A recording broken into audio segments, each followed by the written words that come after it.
প্রিয় বোন, আপনার হাজবেন্ড যদি আগের মতো আপনাকে শাসন না করে, আপনাকে যদি আগের মতো ইন্টারফেয়ার না করে কাজের মধ্যে, মনে রাখবেন আপনি তার মন থেকে অনেক দূরে চলে গিয়েছেন। আপনি মনে করছেন যে আমাকে তো আগের মতো শাসন করে না, আমার ফোনটা চেক করে না, আমাকে ইন্টারফেয়ার করে না কাজের ভিতরে, আমাকে কোনো কিছু আর বলে না যে তুমি এটা করো না, এটা করো, আদেশ করে না, আমি তো এখন স্বাধীন।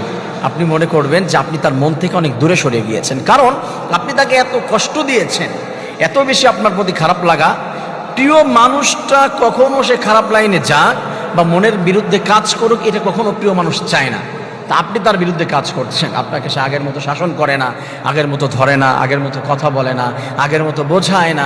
আপনি মনে করছেন আমি স্বাধীনতা অর্জন করে ফেলেছি। আপনি তার মন থেকে অনেক কিলোমিটার দূরে চলে গিয়েছেন, অনেক দূরে সরে গিয়েছেন। সে আপনাকে নিয়ে এখন আর স্বপ্ন দেখে না, আপনাকে আর ভালোবাসে না আগের মতো। তার জন্য সে বলে যে যা মনে চাই করুক, ও যা ইচ্ছা তাই করুক। এরকম হাজারো হাজব্যান্ড রয়েছে, আমার কোনো সমস্যা নেই। এই কথাগুলো কখন বলে জানেন? যখন মন থেকে উঠে যান তখন এই কথাগুলো বলে। আল্লাহ এবং রাসূল সাল্লাল্লাহু আলাইহি সাল্লাম কি শিক্ষা দিয়েছে আমাদেরকে? হাজব্যান্ড যদি আপনার উপরে খুশি না থাকে, সে যদি আপনাকে ভালো না বাসে, তার যদি সাপোর্ট না থাকে, হাসরের ময়দানে রব্বুল আলামিন আপনাকে জাহান্নামে পাঠিয়ে দেবে। আল্লাহ রাসূল সাল্লাল্লাহু আলাইহি সাল্লাম তার মেয়েকে বলছেন, ফাতেমা, আলীর মন খারাপ দেখলাম, কেন?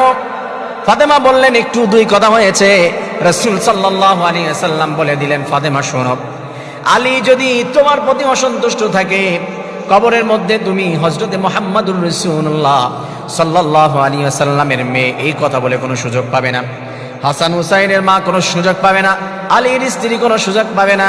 কবরে তুমি ফাতেমা এই পরিচয় দিলে চলবে না, তোমার পরিচয় দিতে হবে তোমার কি আমল রয়েছে, তোমার হাজবেন্ড তোমার প্রতি খুশি কিনা। হাজবেন্ড যদি খুশি হতে না পারে, ফাতেমা তুমি জান্নাতে যেতে পারবে না।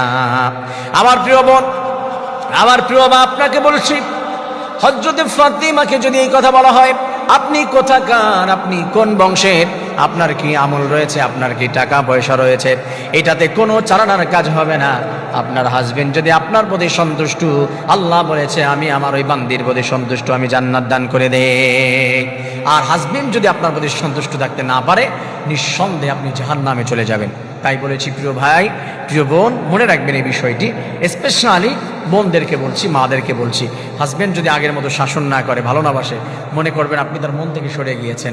আপনি তাকে ভালোবাসার চেষ্টা করুন, তার পায়ের নিচে যাওয়ার চেষ্টা করুন, তার অনুগত্য আপনি হয়ে যান, তাহলে আল্লাহ তাআলা আপনাকে খুশি হয়ে যাবে, আপনার প্রতি জান্নাত দান করে দেবে। প্রত্যেকটি মা বোনকে আল্লাহ তাআলা তার জান্নাত ইনকাম করে নেওয়ার তৌফিক দান করুন। আমিন।